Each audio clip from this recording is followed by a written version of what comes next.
ጨቢጣቶ ጉጉክራ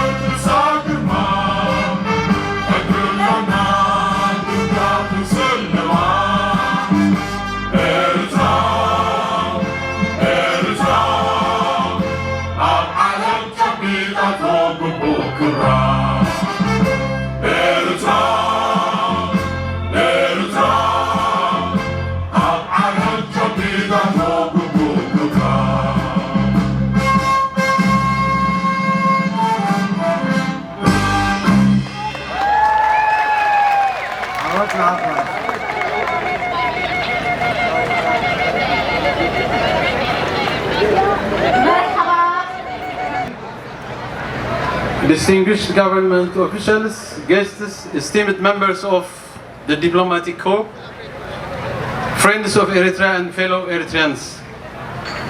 It is with great joy and gratitude that we gather here today to celebrate the 50th anniversary of Eritrean Festival in the United States of America and commemorating the 100 years since first day an Eritrean man set foot on American soil in 1924. Let me also extend my heartfelt appreciation to Eritrean community in the United States, the National Council of Eritrean Americans, all members organizations and festival organizing committee who worked hard to put all this together and allowing us to have this opportunity to exchange, share our experience and enjoy the taste of Eritrea. Ladies and gentlemen, as we reflect on the vibrant Eritrean diaspora, we are reminded of the crucial role they have played in the history of Eritrea. For over 30 years, they actively participated in the struggle for independence, the rehabilitation and reconstruction of newly independent country, serving as a cultural and political bridge between Eritrea and the US. The Eritrean diaspora have been instrumental in maintaining the reminders of the just cause and foster a level of understanding tirelessly and resiliently challenged wrong policies and misrepresentations against Eritrea by the United States. The past 50 years have seen Eritrean diaspora contribute not only to their homeland country Eritrea, but also to their host country, the United States of America. Their ethics of hard work, self-sufficiency, ethical behavior has left a lasting impact on both nations. The strong bond between the Eritrean government and the diaspora has been a cornerstone of our community's strength and resilience. The unity and organizational experience of the Eritrean diaspora are truly inspiring. No matter how far they lived, Eritreans have worked tirelessly to preserve their rich heritage and culture, passing down these values to the future generations as they navigate the challenges of life. During the armed struggle for independence, many young Eritreans made a courageous decision to join the fight for liberation, sacrificing their lives for the cause. The overall dedication of the diaspora has resulted in creating a skilled and educated workforce that contribute to serve Eritrea with distinction. Today, as a matter of fact, we are honored to have among us individuals who have risen to prominent positions as government officials, ministers, ambassadors, and leaders in various fields. Their achievements are a testament to the hard work and commitment of the Eritrean diaspora. Throughout half the century, Eritrean Festival has become an annual celebration of unity, identity, and success for Eritreans in the USA. It serves as the platform for showcasing the community's achievements, fostering awareness, and promoting services for our community and the country.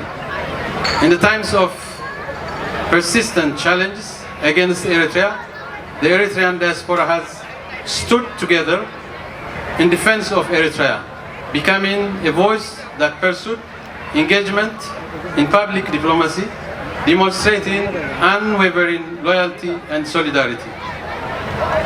Ladies and gentlemen, as we come together to mark this special occasion, let us celebrate the remarkable journey of the Eritrean diaspora and renew our commitment to uphold our heritage, cultures and values. Thank you all for your continuous support and dedication. Let us embrace this moment with pride and gratitude, as well look forward to a future filled with hope, unity and prosperity of our people and the world at large. Thank you for all your time and out in Hafash. يغنيلنا امباسادر خابز قتيلنا دما تاقي تقدم Salam Nukulukum, Eritrea, Agayushin. I am so excited to be here with you all this evening. There's so much to celebrate. 50 years of the festival, 100 years in America, and of course, Bini Girmay.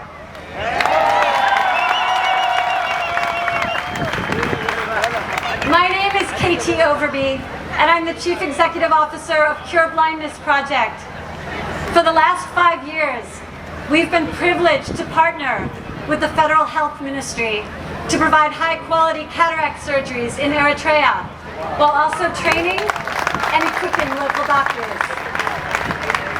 Now, before I talk a little bit more about our work, I'd like to ask, just for a moment, that you close your eyes and think back on your day today. You woke up, and if you're like me, you probably checked the texts and WhatsApp messages that came in overnight. Perhaps you read the news while you were having breakfast. And if this were fall or winter, you might have reviewed a child's homework before driving or taking public transport to work, where you used your laptop all day reading emails or zooming into meetings to see your colleagues. Now I'd like you to think what that day would be like if your eyes were closed, as they are right now.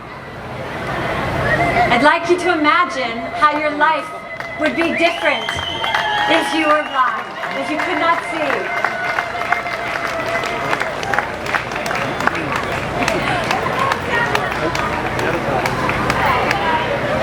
Thank you. Thank you.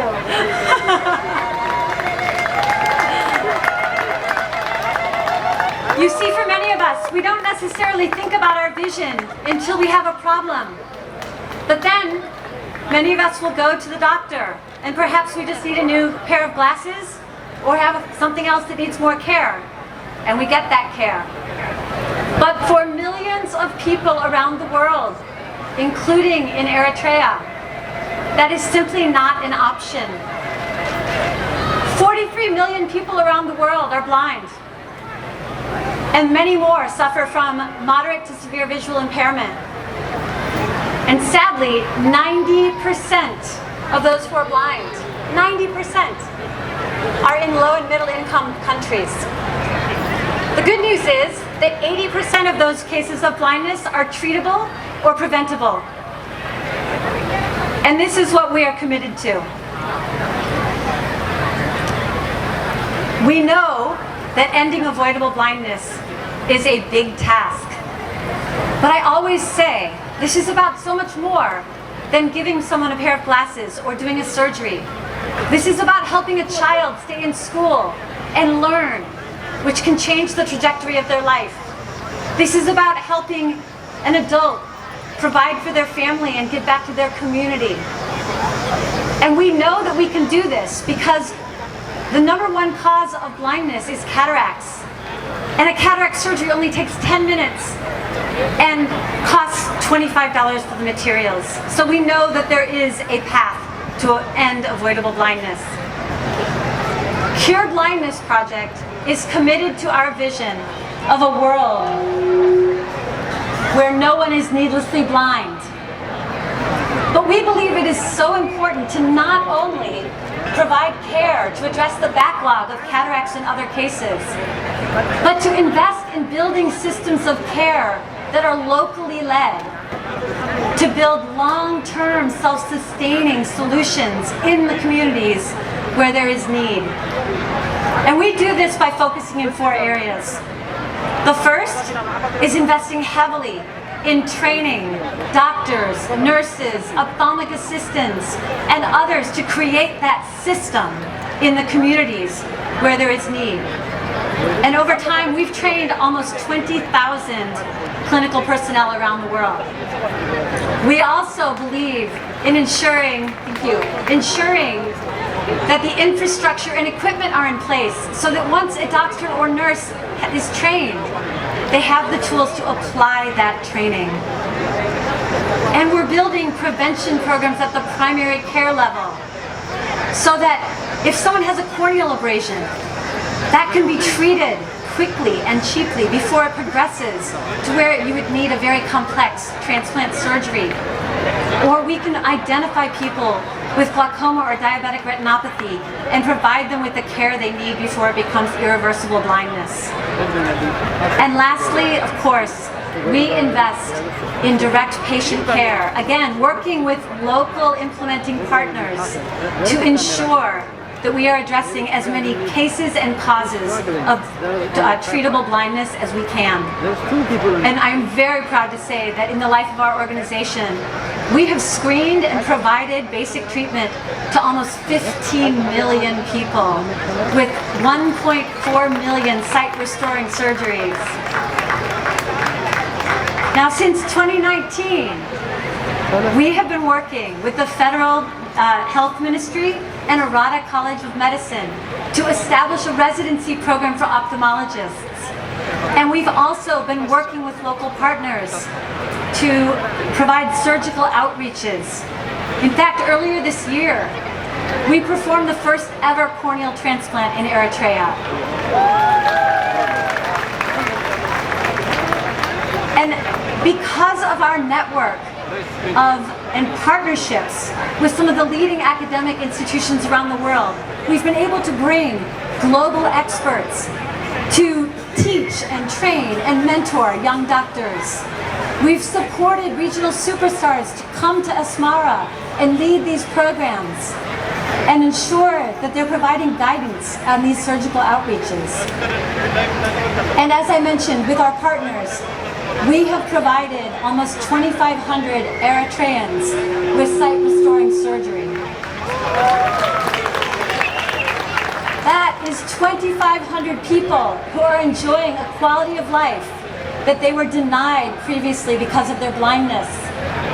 And that is 2,500 families who no longer have to have a family member caring for another blind relative. But we know that there is so much more that needs to be done. And that is why Cure Blindness Project is renewing and deepening our commitment to Eritrea. We want to continue to work with all of our partners in country and with all of you to ensure that we are working together to build self-sustaining, long-term, high-quality systems of care so that we can make sure that there is access to quality eye health for all Eritreans by Eritreans. Now, I've mentioned partnership a number of times already this evening, and that's because we believe that this is an essential part of how we work. Ending avoidable blindness is a big task, but we believe that working with others will help us achieve better, faster results. And so I invite all of you to join us in partnership to help us advance eye health in Eritrea. There are a number of ways to get involved depending on your interest and focus.